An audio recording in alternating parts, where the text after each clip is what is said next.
भारत के क्रांतिकारी आंदोलन को एक नई दिशा दी। पंजाब में क्रांति के संदेश को फैलाने के लिए नौजवान भारत सभा का गठन किया था। भारत में गणतंत्र की स्थापना के लिए चंद्रशेखर आजाद के साथ मिलकर हिंदुस्तान समाजवादी प्रजातंत्र संघ का गठन किया। लाला लाजपत राय की मौत का बदला लेने के लिए पुलिस अधिकारी सॉन्डर्स की हत्या की। बटुकेश्वर दत्त के साथ मिलकर केंद्रीय विधानसभा में बम फेंका।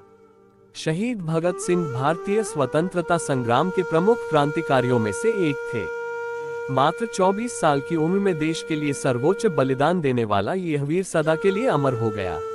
उनके लिए क्रांति का अर्थ था अन्याय से पैदा हुए हालात को बदलना। भगत सिंह ने यूरोपियन क्रांतिकारी आंदोलन के बारे में पढ़ा और समाजवाद की ओर अत्यधिक आकर्षित हुए। उनके अनुसार ब्रिटिश शासन को उखाड़ फेंकने और भारतीय समाज के पुनर्निर्माण के लिए राजनीतिक सत्ता हासिल 1916 करना जरूरी था। हालांकि अंग्रेज सरकार ने उन्हें आतंकवादी घोषित किया था, पर सरदार भगत सिंह व्यक्तिगत तौर पर आतंकवाद के आलोचक थे। भगत सिंह ने भारत में क्रांतिकारी आंदोलन को एक नई दिशा दी। उनका तत्कालीन लक्ष्य ब्रिटिश साम्राज्य का विनाश करना था। अपनी दूरदर्शिता और दृढ़ इरादे जैसी विशेषता के कारण भगत सिंह को राष्ट्रीय आंदोलन के दूसरे नेताओं से हटकर थे। ऐसे समय पर जब गांधी और भारतीय राष्ट्रीय कांग्रेस ही देश की आजादी के लिए एकमात्र विकल्प थे, भगत सिंह एक नई सोच के साथ एक दूसरे विकल्प के रूप में उभर कर सामने आए थे। प्रारंभिक जीवन भगत सिंह का जन्म पंजाब के नवांशहर जिले के खटकर कला गांव के एक सिख परिवार में 27 सितंबर 1907 को हुआ था। उनकी याद में अब इस जिले का नाम बदलकर शहीद भगत सिंह नगर रख दिया गया है। वो सरदार किशन सिंह और विद्यावती की तीसरी संतान थे। भगत सिंह का परिवार स्वतंत्रता संग्राम से सक्रिय रूप से जुड़ा हुआ था। उनके पिता किशन सिंह और चाचा अजित सिंह गदर पार्टी के सदस्य थे। गदर पार्टी की स्थापना ब्रिटिश शासन को भारत से निकालने के लिए अमेरिका में हुई थी। परिवार के माहौल का युवा भगत सिंह के मस्तिष्क पर बड़ा असर हुआ और बचपन से ही उनकी नसों में देशभक्ति की भावना कूट कूट कर भर गई। 1916 में लाहौर के डीएवी विद्यालय में पढ़ते समय युवा भगत सिंह जाने पहचाने राजनेता जैसे लाला लाजपत राय और रास बिहारी बोस के संपर्क में आए। उस समय पंजाब राजनीतिक रूप से काफी उत्तेजित था। जब जलियांवाला बाग हत्याकांड हुआ तब भगत सिंह सिर्फ 12 वर्ष के थे। इस हत्याकांड ने उन्हें बहुत व्याकुल कर दिया। हत्याकांड के अगले ही दिन भगत सिंह जलियांवाला बाग गए और उस जगह से मिट्टी इकट्ठा कर इसे पूरी जिंदगी एक निशानी के रूप में रखा। इस हत्याकांड ने उनके अंग्रेजों को भारत से निकाल फेंकने के संकल्प को और सुदृढ़ कर दिया। क्रांतिकारी जीवन 1921 में जब महात्मा गांधी ने ब्रिटिश शासन के खिलाफ असहयोग आंदोलन का आह्वान किया, तब भगत सिंह ने अपनी पाई छोड़ आंदोलन में सक्रिय हो गए।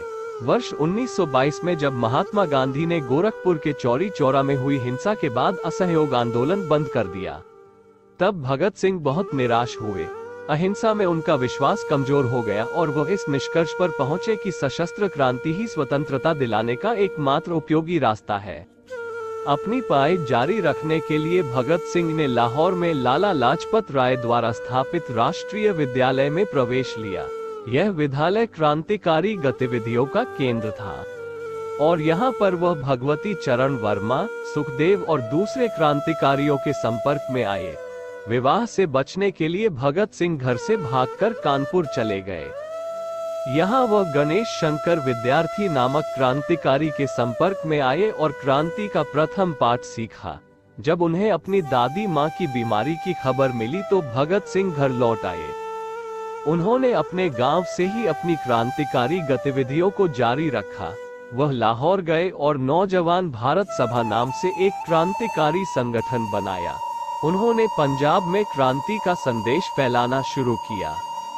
वर्ष 1928 में उन्होंने दिल्ली में क्रांतिकारियों की एक बैठक में हिस्सा लिया और चंद्रशेखर आजाद के संपर्क में आए। दोनों ने मिलकर हिंदुस्तान समाजवादी प्रजातंत्र संघ का गठन किया। इसका प्रमुख उद्देश्य था सशस्त्र क्रांति के माध्यम से भारत में गणतंत्र की स्थापना करना। फरवरी 1928 में इंग्लैंड से साइमन कमीशन नामक एक आयोग भारत दौरे पर आया। उसके भारत दौरे का मुख्य उद्देश्य था भारत के लोगों की स्वायत्तता और राजतंत्र में भागीदारी। पर इस आयोग में कोई भी भारतीय सदस्य नहीं था, जिसके कारण साइमन कमीशन के विरोध का फैसला किया। लाहौर में साइमन कमीशन के खिलाफ नारेबाजी करते समय लाला लाजपत राय पर क्रूरतापूर्वक लाठी चार्ज किया गया, जिससे वह बुरी तरह से घायल हो गए और बाद में उन्होंने दम तोड़ दिया। भगत सिंह ने लाजपत राय की मौत का बदला लेने के लिए ब्रिटिश अधिकारी स्कॉट, जो उनकी मौत का जिम्मेदार था, मारने का संकल्प लिया। उन्होंने गलती से सहायक अधीक्षक सॉन्डर्स को स्कॉट समझकर मार गिराया। मौत की सजा से बचने के लिए भगत सिंह को लाहौर छोड़ना पड़ा। ब्रिटिश सरकार ने भारतीयों को अधिकार और आजादी देने और असंतोष के मूल कारण को खोजने के बजाय अधिक दमनकारी नीतियों का प्रयोग किया। डिफेंस ऑफ इंडिया एक्ट के द्वारा अंग्रेजी सरकार ने पुलिस को और दमनकारी अधिकार दे दिया। इसके तहत पुलिस संदिग्ध गतिविधियों से संबंधित जुलूस को रोक और लोगों को गिरफ्तार कर सकती थी। केंद्रीय विधानसभा में लाया गया यह अधिनियम एक मत से हार गया। फिर भी अंग्रेज सरकार ने इसे जनता के हित में कहकर एक अध्यादेश के रूप में पारित किए जाने का फैसला किया। भगत सिंह ने स्वेच्छा से केंद्रीय विधानसभा, जहां अध्यादेश पारित करने के लिए बैठक का आयोजन किया जा रहा था, में बम फेंकने की योजना बनाई। यह एक सावधानी पूर्वक रची गई साजिश थी, जिसका उद्देश्य किसी को मारना या चोट पहुंचाना नहीं था, बल्कि सरकार का ध्यान आकर्षित करना था और उनको ये दिखाना था कि उनके दमन के तरीकों को और अधिक सहन नहीं किया जाएगा। 8 अप्रैल 1929 को भगत सिंह और बटुकेश्वर दत्त ने केंद्रीय विधानसभा सत्र के दौरान विधानसभा भवन में बम फेंका। बम से किसी को भी नुकसान नहीं पहुंचा।